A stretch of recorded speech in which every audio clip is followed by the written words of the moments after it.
ಮಂಡ್ಯದಲ್ಲಿ ಇವತ್ತು ಮೈತ್ರಿ ಪಕ್ಷದ ಅಭ್ಯರ್ಥಿಯಾಗಿ ಕುಮಾರಸ್ವಾಮಿ ಅವರು ನಾಮಿನೇಷನ್ ಫೈಲ್ ಮಾಡ್ತಾ ಇದ್ದಾರೆ. ಬೃಹತ್ ಶಕ್ತಿ ಪ್ರದರ್ಶನಕ್ಕೆ ಕೂಡ ಉಭಯ ಪಕ್ಷಗಳು ಸಿದ್ಧವಾಗಿದ್ದಾರೆ. ಕಾಂಗ್ರೆಸ್ನವರ ಒಕ್ಕಲಿಗ ಅಸ್ತ್ರಕ್ಕೆ ಈಗ ಕುಮಾರಸ್ವಾಮಿ ಅವರು ಪ್ರತ್ಯಾಸ್ತ್ರವನ್ನು ಬಿಡುವಂತಹ ಸಂದರ್ಭ.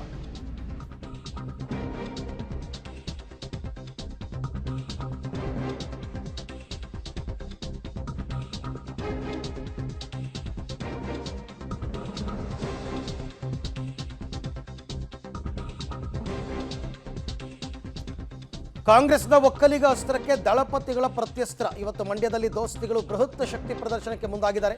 ಒಂದೇ ವೇದಿಕೆಯಲ್ಲಿ ಒಕ್ಕಲಿಗ, ಲಿಂಗಾಯತ ಮತ್ತು ಮೈಸೂರು ಅರಸರ ಸಮಾಗಮವಾಗ್ತಾ ಇದೆ. ನಾಮಪತ್ರ ಸಲ್ಲಿಕೆಗೂ ಮುನ್ನ ದೇವಾಲಯಗಳಿಗೆ ದೇವೇಗೌಡರು HDK ತೆರಳಿ ಪೂಜೆ ಸಲ್ಲಿಸ್ತಾರೆ. ಬಳಿಕ ಮಂಡ್ಯ DC ಕಚೇರಿಯಲ್ಲಿ HDK ನಾಮಪತ್ರವನ್ನು ಸಲ್ಲಿಸ್ತಾರೆ. ನಾಮಪತ್ರ ಸಲ್ಲಿಕೆ ನಂತರ JDS BJP ಮೈತ್ರಿ ಸಮಾವೇಶ ಕೂಡ ಇದೆ. ಸಮಾವೇಶದಲ್ಲಿ ಹಲವು ಸಮುದಾಯದ ಮುಖಂಡರು ಭಾಗಿಯಾಗ್ತಾ ಇದ್ದಾರೆ.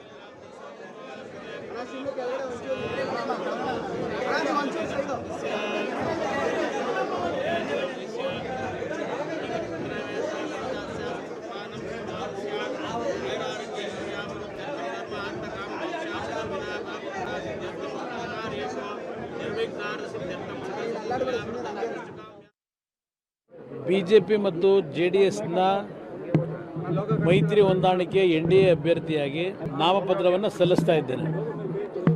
ಇವತ್ತಿನ ನಾಮಪತ್ರ ಸಲ್ಲಿಕೆ ಕಾರ್ಯಕ್ರಮದಲ್ಲಿ ಹಿರಿಯರಾಗಿರ್ತಕ್ಕಂಥ ಯಡಿಯೂರಪ್ಪನವರು ಮತ್ತು ಗೋವಾದ ಮುಖ್ಯಮಂತ್ರಿಗಳಾಗಿರ್ತಕ್ಕಂಥ ಪ್ರಮೋದ್ ಸಾವಂತ್ ಅವರು ಮತ್ತು ನಮ್ಮ ಜಿಲ್ಲೆಯ ಎರಡೂ ಪಕ್ಷಗಳ ಎಲ್ಲ ಮುಖಂಡರುಗಳು ಸೇರಿ ಇವತ್ತಿನ ದಿನ ನಾಮಪತ್ರ ಸಲ್ಲಿಕೆ ಆಗ್ತಾ ಇದೆ.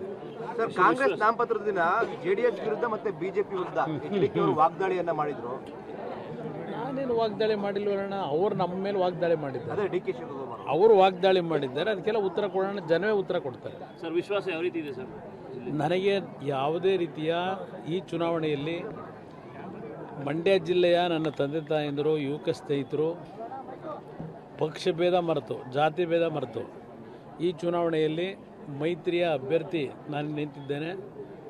ಎಲ್ಲರೂ ಸರ್ವಾನುಮತದಿಂದ ದೊಡ್ಡ ಮಟ್ಟದಲ್ಲಿ ಆಶೀರ್ವಾದ ಮಾಡ್ತಾರೆ ಅಂತಕ್ಕಂಥ ನಂಬಿಕೆ ಇದೆ. ಸರ್, JDS ಮಂಡ್ಯದಲ್ಲಿ ನೆಲ ಕಚ್ಚಿದೆ, HDKಯನ್ನು ಸೋಲಿಸಿ ಎಲ್ಲಿ ನೆಲ ಕಚ್ಚಿದೆ?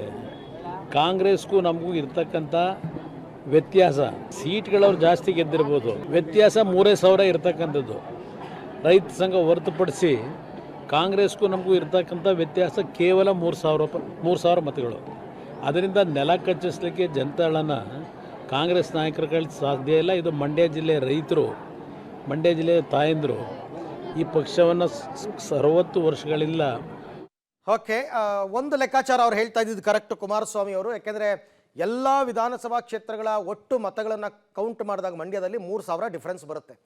ಇವರು ತುಂಬ ದೊಡ್ಡ ಫೈಟ್ ಕೊಟ್ಟರು. ಬಟ್ ಅಲ್ಲಿ BJP ಸ್ವಲ್ಪ ಪ್ರಬಲವಾಗಿದ್ದರಿಂದ BJP ಸ್ವಲ್ಪ JDSನ ಓಟ್ಗಳನ್ನು ಕಸಿದುಕೊಂಡಿದ್ದರಿಂದ ಕಾಂಗ್ರೆಸ್ ಅಭ್ಯರ್ಥಿಗಳಿಗೆ ಜಯ ಆಯ್ತೇ ಹೊರತು ಬೇರೆ ಇನ್ನೆಂಥದ್ದು ಇಲ್ಲ. ಸೊ ಆ ಲೆಕ್ಕಾಚಾರ ಇಟ್ಕೊಂಡೆ ಅವರು ಚುನಾವಣೆಗೆ ಹೊರಟಿರ್ತಕ್ಕಂಥದ್ದು. ಇವತ್ತು ಮಂಡ್ಯದಲ್ಲಿ ಮಾಜಿ CM ಕುಮಾರಸ್ವಾಮಿ ನಾಮಪತ್ರವನ್ನು ಸಲ್ಲಿಕೆ ಮಾಡ್ತಾ ಇದ್ದಾರೆ.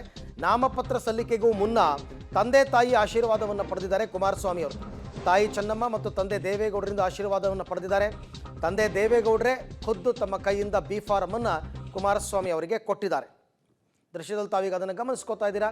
ಅದೆಲ್ಲ ಮೊದಲಿಂದನೂ ಕೂಡ ಅನೂಚಾನವಾಗಿ ನಡೆದುಕೊಂಡು ಬಂದಿರತಕ್ಕಂಥ ಪದ್ಧತಿ, ತಂದೆ ತಾಯಿ ಆಶೀರ್ವಾದವನ್ನು ಪಡಿತಕ್ಕಂಥದ್ದು. ಹಾಗಾಗಿ ದೇವೇಗೌಡರ ಮತ್ತು ಚೆನ್ನಮ್ಮನವರ ಆಶೀರ್ವಾದವನ್ನು ಪಡೆದು ಕುಮಾರಸ್ವಾಮಿ B ಫಾರಮನ್ನು ಪಡ್ಕೊಂಡಿದ್ದಾರೆ ದೇವೇಗೌಡರಿಂದ. ಅದಾದ ನಂತರ ಮಂಡ್ಯದಲ್ಲಿ ಅವರು ದೇವಸ್ಥಾನಗಳಿಗೆಲ್ಲ ಹೋಗಿ ಪೂಜೆ ಸಲ್ಲಿಸ್ತಾರೆ. 11 ಗಂಟೆಗೆ ನಾಮಪತ್ರ ಸಲ್ಲಿಕೆ ಕಾರ್ಯಕ್ರಮ ಇದೆ. ಈ ಬಗ್ಗೆ ಮತ್ತಷ್ಟು ಮಾಹಿತಿ ನನ್ನ ಕೊಲೀಗ್ ರೋಹಿತ್ ಅವರಿಂದ ಪಡ್ಕೊಳ್ಳೋಣ. ರೋಹಿತ್, ಸಾಮಾನ್ಯವಾಗಿ ನಾಮಪತ್ರ ಸಲ್ಲಿಕೆ ಮಾಡುವ ದಿನ ಒಂದು ಶಕ್ತಿ ಪ್ರದರ್ಶನ ಏನು ಮಾಡ್ತಾರೆ, ಒಂದು ಟ್ರೆಂಡ್ ಸೆಟ್ ಮಾಡುತ್ತದು ಸಾಮಾನ್ಯವಾಗಿ. ಹಾಗಾಗಿ ಇವತ್ತು ಮೈತ್ರಿ ಪಕ್ಷಗಳು ಯಾವ ರೀತಿ ತಯಾರಿ ಮಾಡ್ಕೊಂಡಿದ್ದಾರೆ ಮಂಡ್ಯದಲ್ಲಿ ಅಂತ?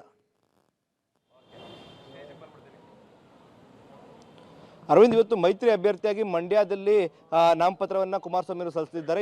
ಅದಕ್ಕೂ ಮುಂಚೆ ಇವಾಗಲೇ ದೇವಸ್ಥಾನಗಳಿಗೆ ಭೇಟಿ ನೀಡಿ ಅಲ್ಲಿ ವಿಶೇಷ ಪೂಜೆಯನ್ನು ಸಲ್ಲಿಸಿದ್ದಾರೆ.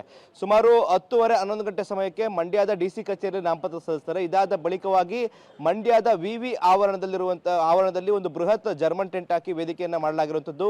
ಅಲ್ಲಿ ಸರಿಸುಮಾರು 50,000ಕ್ಕೂ ಅಧಿಕ ಸಂಖ್ಯೆಯಲ್ಲಿ ಜನರನ್ನು ಸೇರಿಸುವಂತಹ ನಿರೀಕ್ಷೆಯನ್ನ ಹೊಂದಿರುವಂಥದ್ದು.